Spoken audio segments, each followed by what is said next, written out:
I think it is worthwhile to pursue an exercise in anyone's religious refugee story.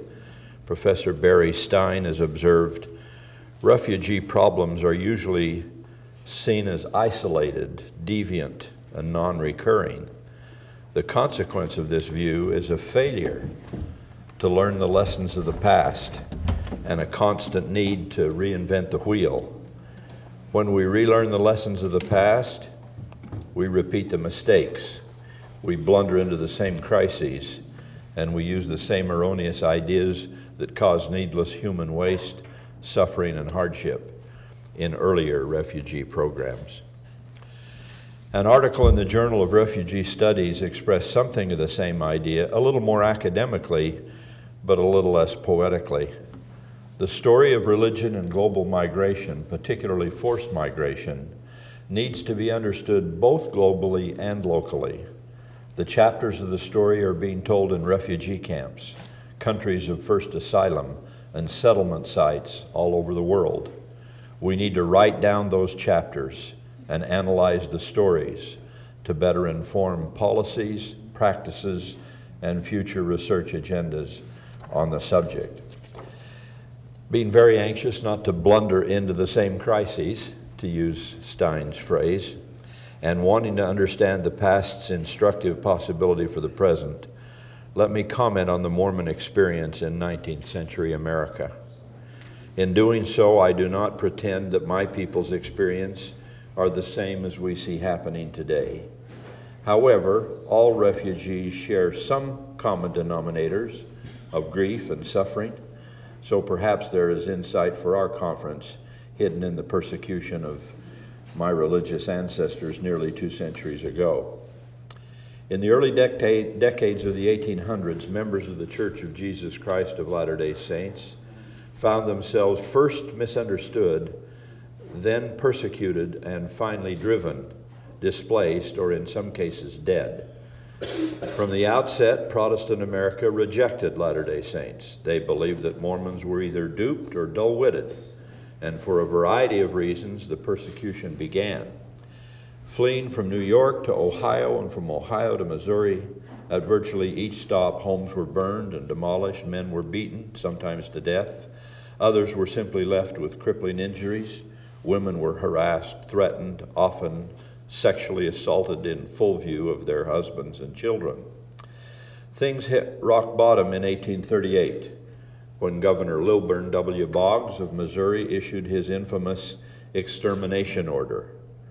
Boggs declared, and I quote, "The Mormons must be treated as enemies and must be exterminated, or at least driven from the state." Yes, I stand before you as an officer of the only church in United States history which has had an extermination order issued against it. In such dire circumstances, the Latter-day Saints found themselves homeless, hopeless, and in desperate need of a sanctuary. They fled from Missouri to Illinois, where in 1844 their young prophet Joseph Smith was martyred at age 38.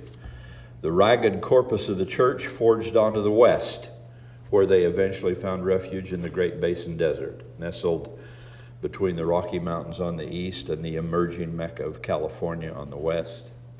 The picture of Latter-day Saints today is strikingly different from their circumstances in the 19th century.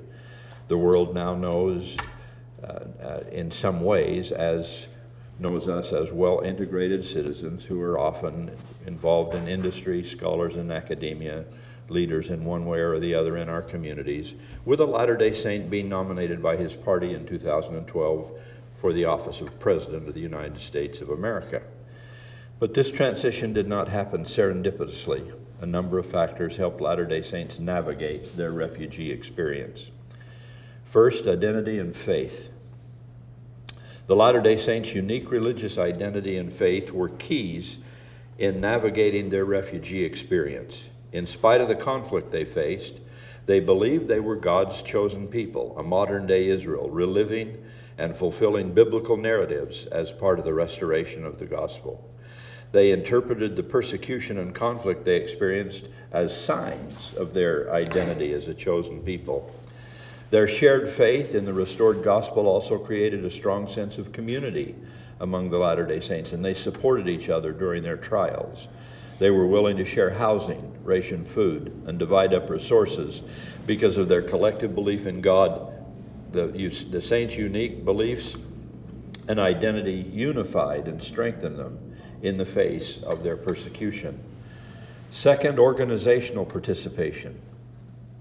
Organizational participation was an important factor that the Latter-day Saints relied upon to navigate their refugee experience. The centralized nature of the church's administrative structure allowed members to remain informed, united, and engaged in the problems they faced, a fact that's still true today. Brigham Young, Joseph Smith's prophetic successor, took up the reins of leadership and continued to manage the church and superintend the forced migration.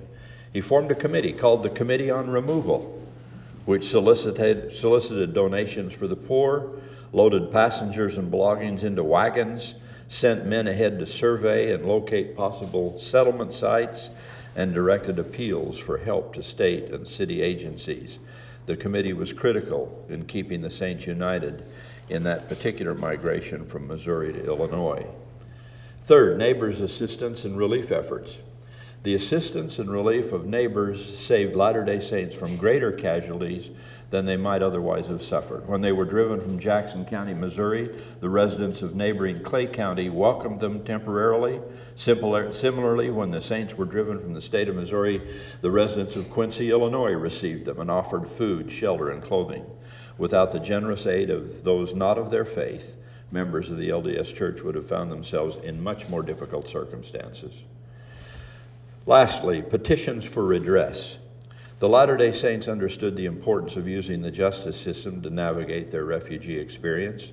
Church leaders hired non-Mormon attorneys to represent their cause in court.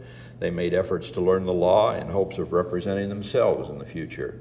They prepared and submitted hundreds of affidavits outlining the abuses against them and petitioned redress for property losses. Eventually, when these pleas fell on deaf ears, Joseph Smith ran for President of the United States, in part to raise awareness of the injustices that they had felt. Joseph Smith was murdered by a mob during his presidential campaign, and although he never gained redress for the wrongs suffered by the saints, his bid for the White House made the plight of the Mormons much more evident than it ever would have been otherwise. Let me share 4 ways that these experiences might apply today. In the matter of identity and faith, whenever possible, we should facilitate and perpetuate the unique identities of refugees and highlight stories from their past. My people's identity and faith carried them through decades of crisis. They did not call themselves refugees, but became known as, in their case, pioneers, relying on heroes from the scriptures and motivated by the promises of their faith. Similarly, modern-day migrants bring unique traditions and beliefs that should be celebrated, not dismissed, allowing them to establish, as 2 scholars have said, permanent religious institutions as a sign of enduring, committed presence in new homelands. They should be allowed to hold to their unique cultural traditions that will help them navigate the uncertain waters they're currently in. These traditions will not only help them in the present, but will anchor the future to the past. On organizational participation, we need to help today's refugees regain a sense of fulfillment by allowing them to participate in the resolution of their own circumstances as much as possible. This is not easy and sometimes is not possible. No one is suggesting that less assistance be given to refugees. We need more help. But at the same time, we need to give refugees greater organizational participation in shaping their own post-dislocation destiny when and where we can. Baroness Nicholson's Amar has been a pioneer in this regard, with programs ranging from teaching refugee survival skills to that of recruiting locals to staff its clinics.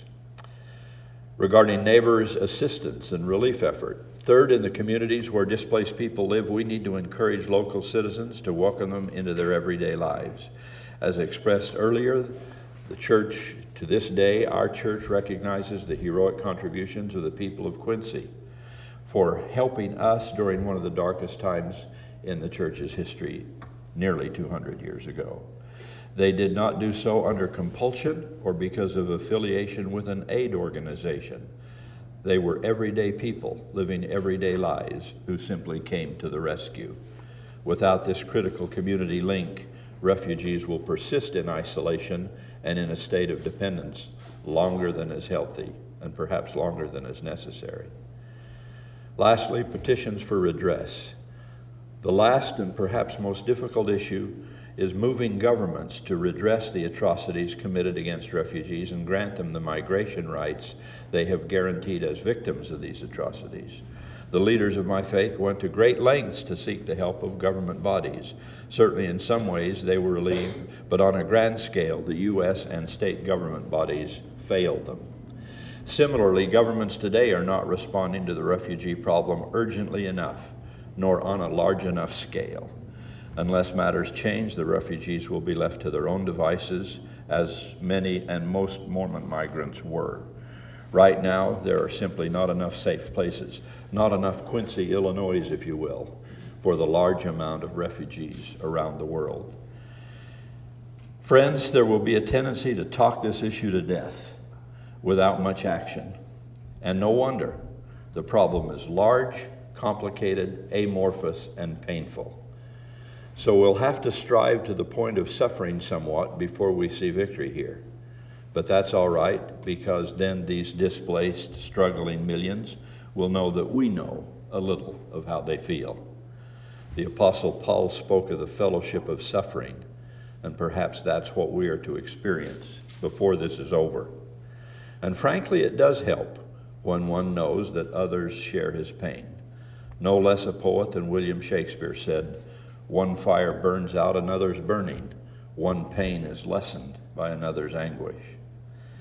My people faced many fires and felt much anguish, but it was lessened by the compassion of others. We'll never forget the precious opportunities, blessings, and miracles given to us during that time from God, from kind, caring people. Furthermore, if any of you go back far enough, you'll likely find that you were linked to a displaced people somewhere, sometime. And so it is that we share identity with all refugees, whether recent or ancient. If I may be a bit scriptural in closing, I invoke the prophet Isaiah in his poetic tribute to the Messiah. "Surely he hath borne our griefs and carried our sorrows. He was wounded for our transgressions, bruised for our iniquities, and with his stripes we are healed." This is the greatest of all examples of shared grief, compassionate intervention, and the extended hand of redemption by another. May we follow that lead by bearing the burden of our displaced brother and sister, succoring the weak, lifting up the hands which hang down, and strengthening the feeble knees. Thank you.